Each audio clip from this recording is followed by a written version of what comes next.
Good morning, good afternoon, good evening to everybody who has joined us live from around the world for the JKYog Youth Conference, encouraging everybody to become a change maker in their community. We have a host of award-winning, inspiring people from different walks of life. And we just finished hearing a very rousing and inspiring keynote by JKYog founder, Swami Mukundananda. And we are incredibly grateful for the opportunity to hear that wisdom and elevate our lives according to that. Thank you so much, Swamiji, for giving us all the opportunity to hear how we can transform our lives at the JKYog Youth Conference. We are now moving on from the JKYog headquarters, the Radhakrishna Temple of Dallas. We are now going to Sonal Kapoor, who is an amazing social entrepreneur, woman social entrepreneur, very, very inspiring, and someone I have the pleasure of knowing personally. Sonal Kapoor is founder director, Protsahan India Foundation, an organization that works critically on child protection of children's rights from the legal and the psychosocial lens, and encouraging young girls to reach their full potential with access to education. And I would like to say here that JKYog is very invested in the education of girl children in underprivileged areas of India. And we are really happy to have you, Sonal, to speak about your work in this area as well. So Sonal has amazing credentials. She is a TEDx speaker, a World Bank Fellow, Vital Voices Lead Fellow, Australia India Youth Fellow, and an alumnus of the Indian School of Business. So those of you who are tuned in from the Indian School of Business, if you're from that school, this is your chance. You have an alum like Sonal Kapoor. She's pursued child protection from the National Law School of India University and Harvard University, both very prestigious schools. And she consults with UNICEF, United Nations UNICEF India, and Save the Children India on critical child care projects. And today she has taken out time, mind you, in the middle of her exams for law school to speak to us and inspire us all today to become change makers in our lives. So Sonal Kapoor, without further ado, over to you. Thank you, Aditi. Thank you for having me. Thank you for arranging something like this and doing something like this in the first place. I don't have a lot of things to say. I can probably just share maybe 4, 5, 6 things that I've learned in the last decade of my work with children. How it all started, how just like another 23, 24-year-old, after my the schooling got over, the college got over, did an MBA, just like a normal, I think now that I understand, a very privileged understanding of things that I had, when you have a good education, when you have a good set of parents, when you have, even though a very simple middle class life, but the fact that they focused on your education makes us supremely privileged when you look at the things that are going around in the world right now, that are the things that have always been happening with the lack of justice as an issue. A lot of times, especially today or these days, I question myself a lot. I question, should I be focusing on my own internal journey, my own, transformation journey, or should I be focused more on the injustices that I see outside, be it the the migrant crisis in the lockdown that India saw, the racial crisis that the world is seeing, including the US. Protests have erupted across the globe for issues that matter to the people. What is it that makes people take charge? What is it that makes people go against the authorities? What is it that makes people go that last mile to question and be a certain part of themselves that they didn't know existed until that point of time when justice or access to justice was taken away from them? My journey started about 10, 11 years back. As I said, I was about 24, 23 that time. Now I'm very old. And that was a time when I was in the advertising space. I was shooting for a film that time for a company that we were working with. And I just happened to see this young mother, 36, 37 years of age, who was also pregnant at the time with her seventh child. I very, very clearly remember, and even today when I hear about this, something, every time I say or talk about this story, something within me just moves a little more at that time. And I was a young student, young, first job, very happy at my first job. Generally, people feel that they change their jobs when or they move to the social sector when they are like completely sad with the world, or when they're completely unhappy in their current contexts. I was very happy with the job that I had. I had wonderful people that I was working with. But this particular day when I went for the shoot, I saw this young mom uh, having she had six daughters. She was pregnant with the seventh child, and she was already sending one of her daughters, an 8-year-old, to a brothel.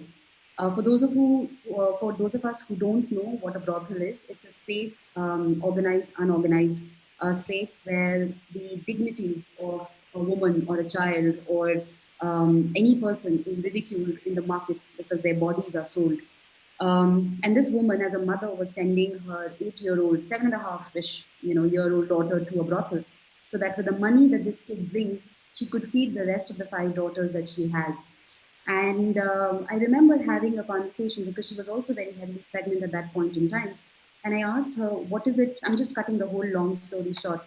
And I asked her, what is it that you're going to do with the seventh baby, which is in your womb, if you already have to send one of the kids literally to a 40, 45, 50-year-old man every 3 or 4 days a week?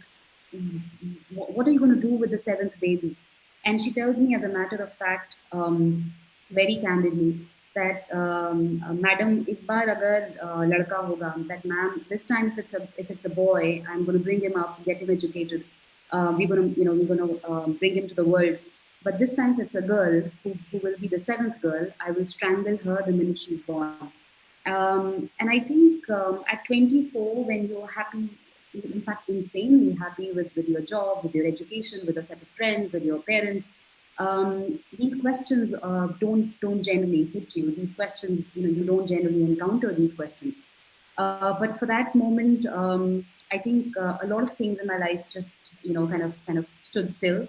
I didn't know whether going back to the same job, writing, scripting, doing copywriting, making videos, photography, writing, stories, would that make sense to me as a creative person, or the creativity that my soul had, or has, um, probably had to churn out into some sort of a courage and do more or be more.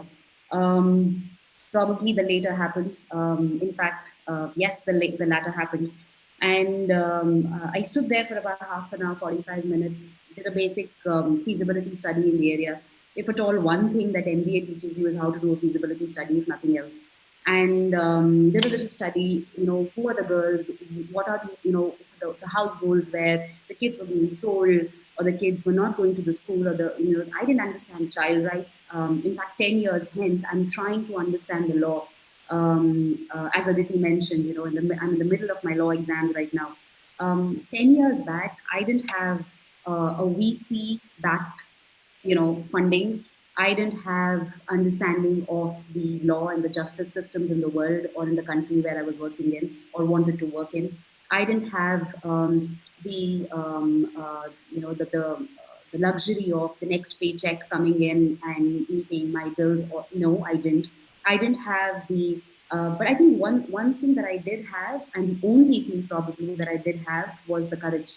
A lot of times, I also feel as like this imposter syndrome that comes up. For those of us who don't know, do read up on it. If this is something that sometimes we feel that we are not good enough, we are not capable enough, we are not intellectual enough. Trust me, intellectualism is the last thing you need. Yes, question. Yes, don't accept things just because they look great or look fancy. question everything that doesn't appeal to the scientific, kira in your mind. But also very important to remember that make courage your capital. Something that as a lesson that I learned maybe a decade later is that you don't need to be a 95% holder. This world will teach you otherwise, though. You don't need to be absolutely, flawless skin and, a great body to be a certain version of yourself.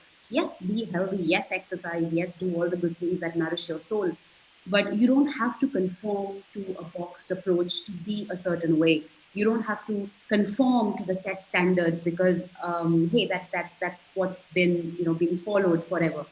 I remember a little silly incident, when I was in this space, we were working with kids, rescuing kids, working with extreme amounts of creativity, technology, art, and every time the kid was rescued or she was enrolled in a school from a point of, child labor or abuse or exploitation, different forms of exploitation. And then the first journey that she took to the school, or the first journey where, she was 18, 19, 20, the first skilled livelihood opportunity that she took. A lot of times I questioned myself. A lot of times I tend to ask myself, is this enough?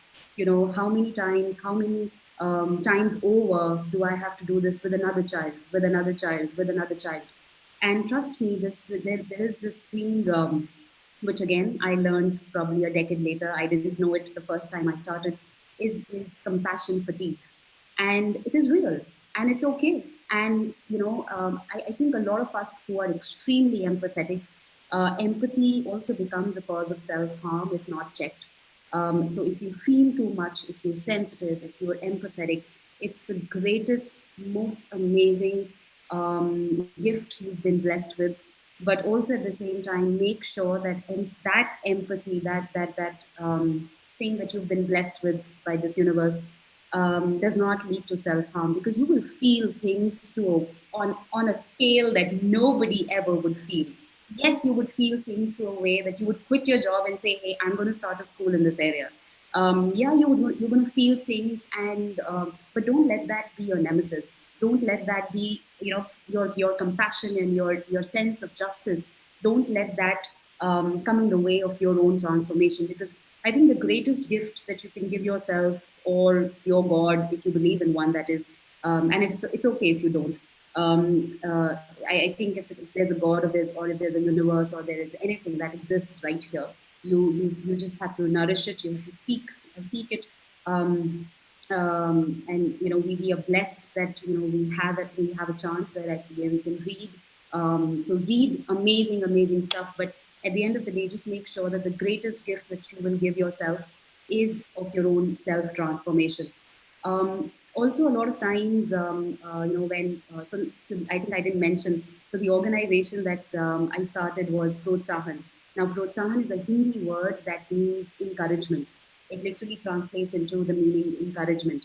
And when I started, I didn't know anything. I didn't understand what is it that I'm going to do with the organization. What is the B plan? What is the business plan that I have? And a lot of times, when a lot of VCs, later asked me, Sonal, do you have a business plan? So I said I never had a B plan, and I never had plan B. And probably that is why things worked, because I never and I never felt that oh, if Protsahan doesn't work, how what are the 5 things that I have as backup? There was never anything of a backup that really kind of digressed me from what I wanted to do.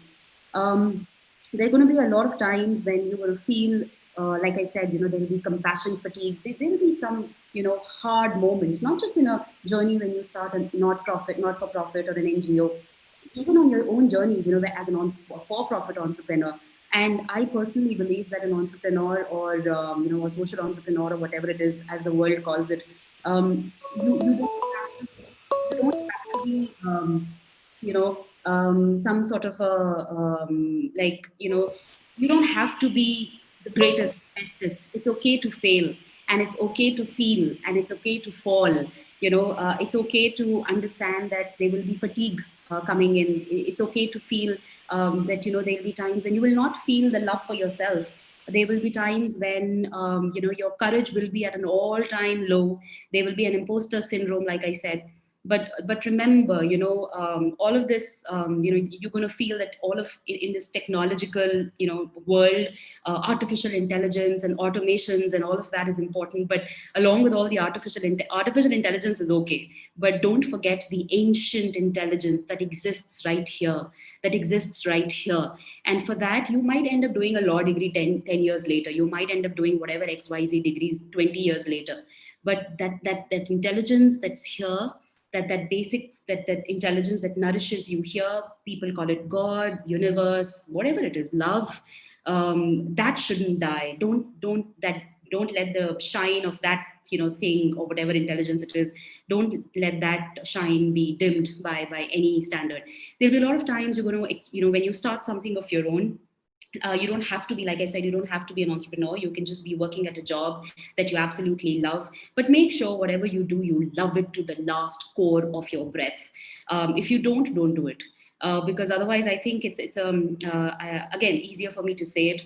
I also do understand that it's a extremely privileged take that I'm taking. Not a lot of times, all of us have choices.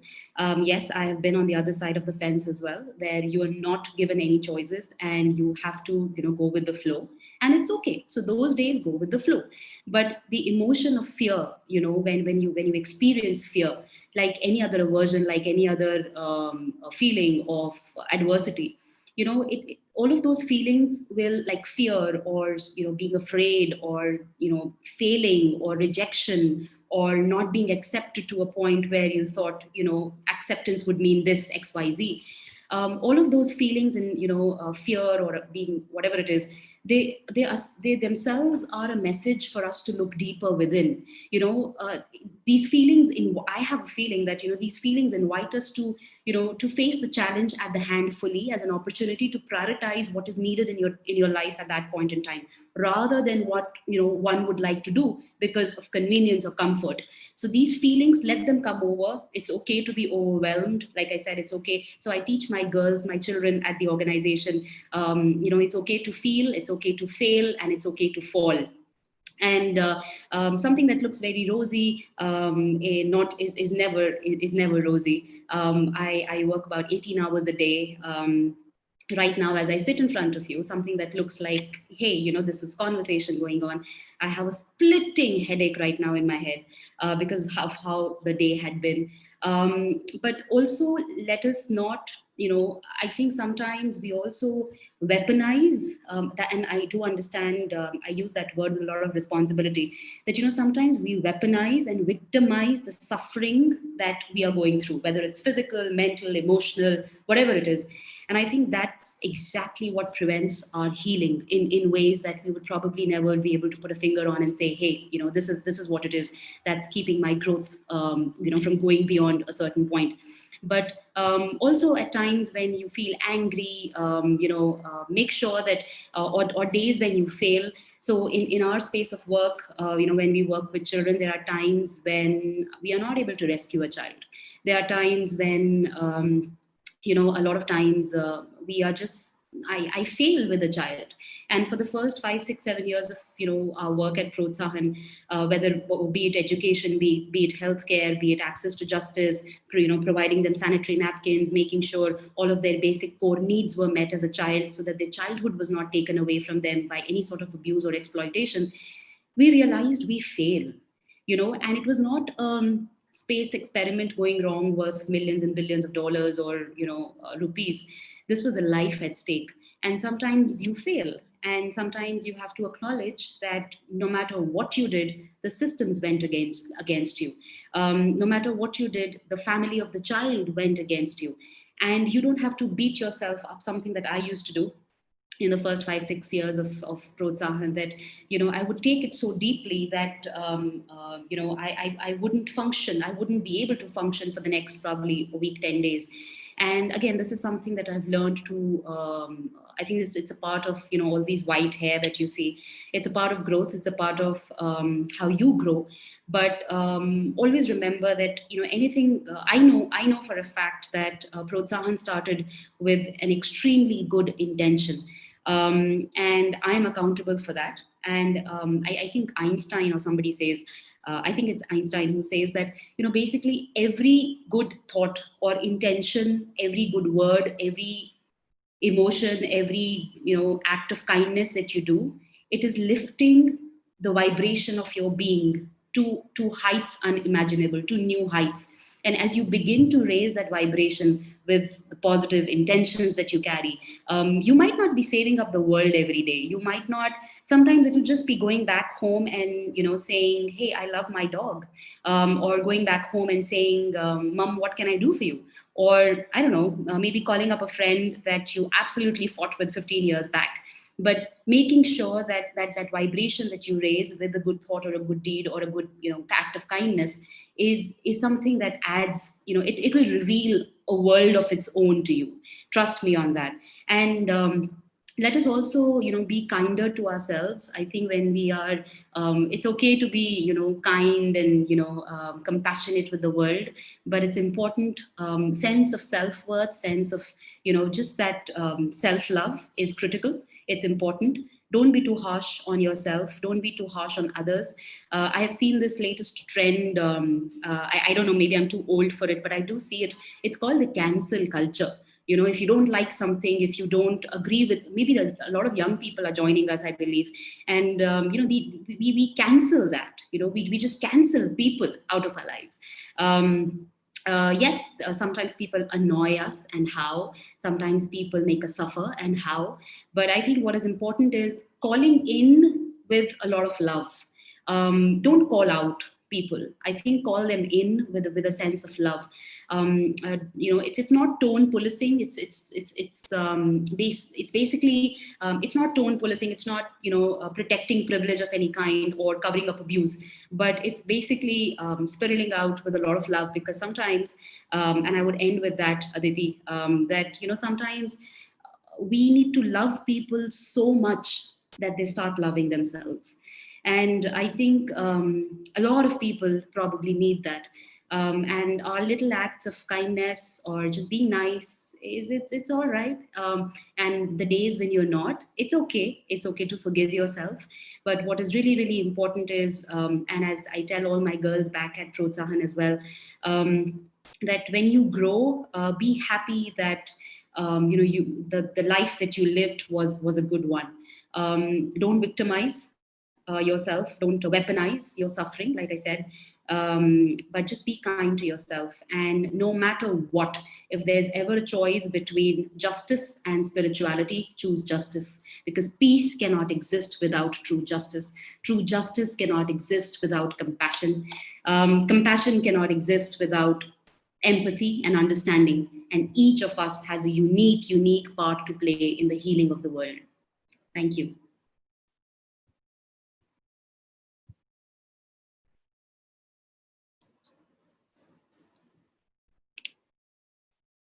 And, thank you for that very emotional and empathetic talk, that you asked us to question, within ourselves.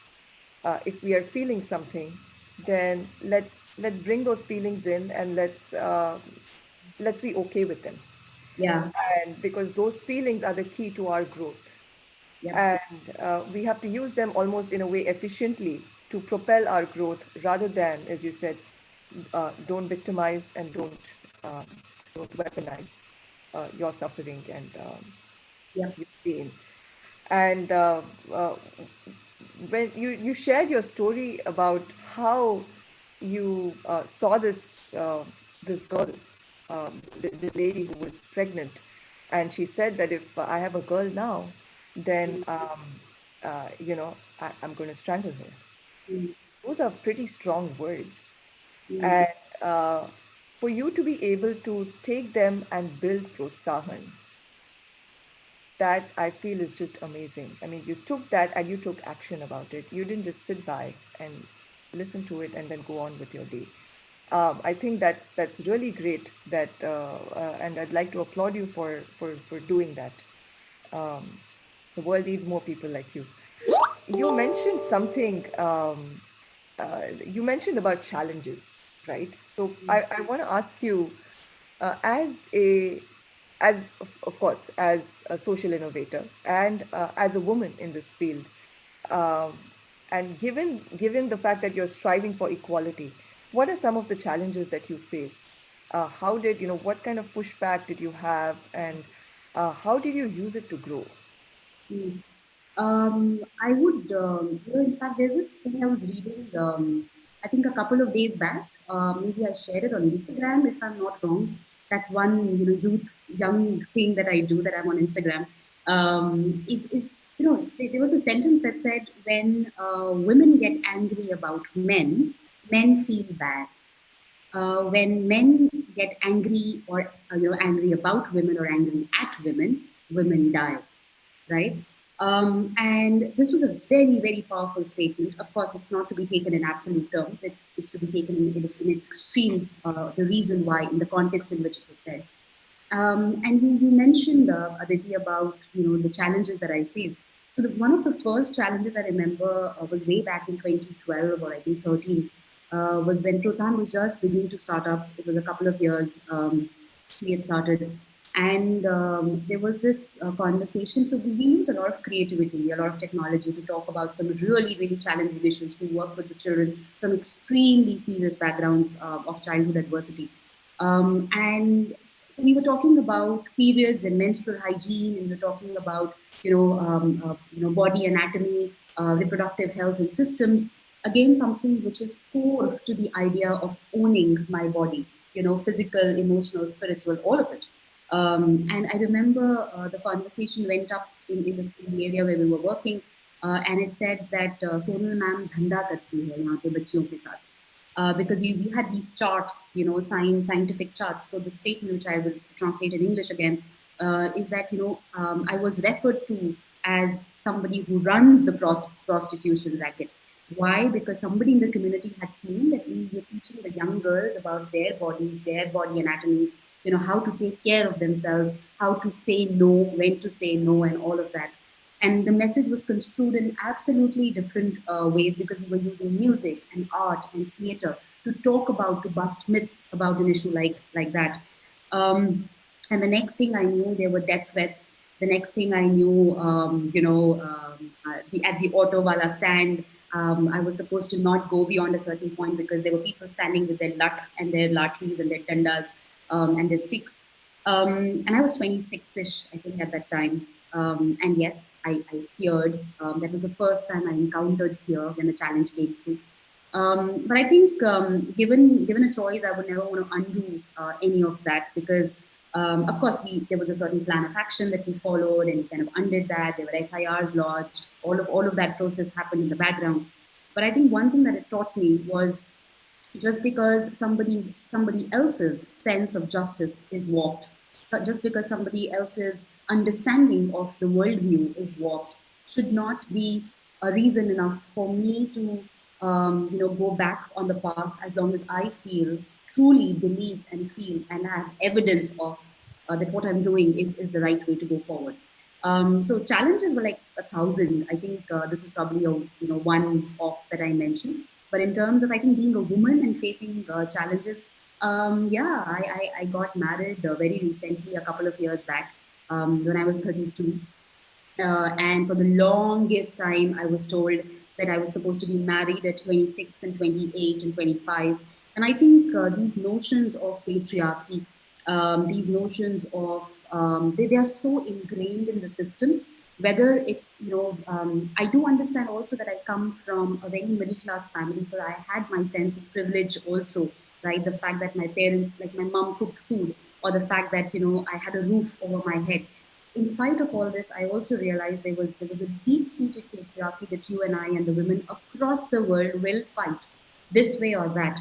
But again, we don't have to, we have to call the patriarchs in, not call them out, because I think that that's probably a strategy that works better in our favor. Wonderful words of wisdom from you, Sonal.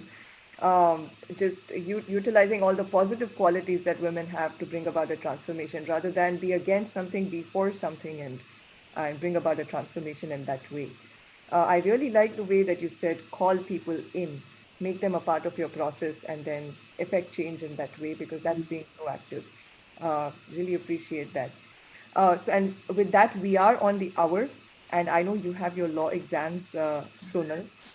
We are so grateful that you chose to be a speaker, at an honored speaker at the JKYog Youth Conference, to inspire women, children, men, and people all over the world. And thank you for the work that you're doing.